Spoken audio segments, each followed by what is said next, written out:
Hi guys, welcome to our video lecture series of Laplace transforms.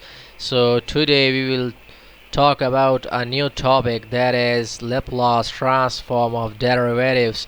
So we will take a derivative and we will prove the theorem that the Laplace transform of derivative is.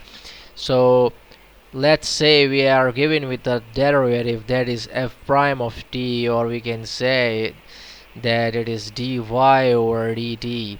So we have to take its Laplace transform. So Laplace transform of function prime, that is derivative of t, is equals to integral 0 to infinity function prime of t multiplied by e to the power negative st dt. So this is the general rule to apply Laplace transform. For each Laplace transform, the theme is that we have to integrate the function from 0 to t with e raised to the power negative st. So now we will integrate this function. So we will apply integral rule.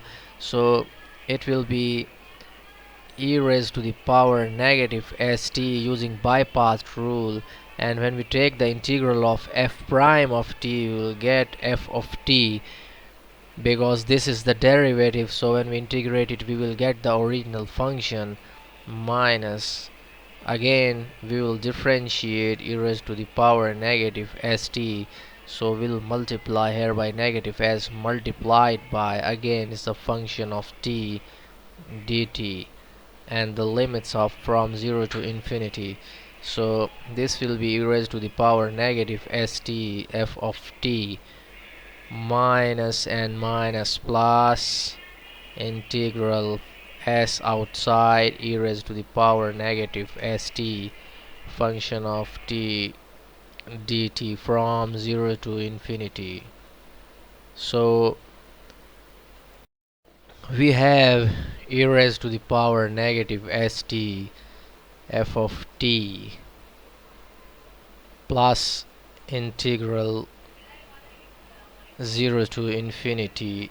Here we can apply limits separately, 0 to infinity f of t e raised to the power negative st dt, and also s outside.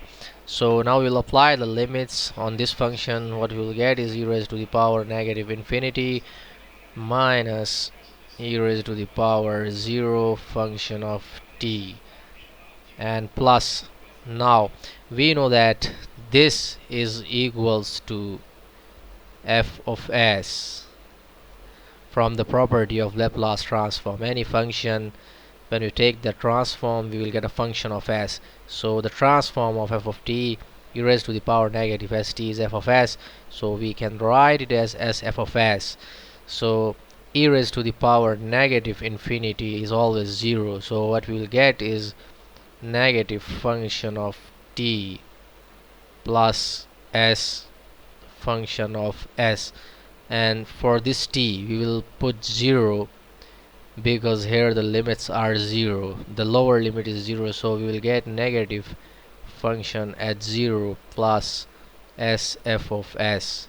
So the Laplace transform of the derivative is equals to s f of s minus f of 0. So this is the general idea. Thank you guys for watching the video.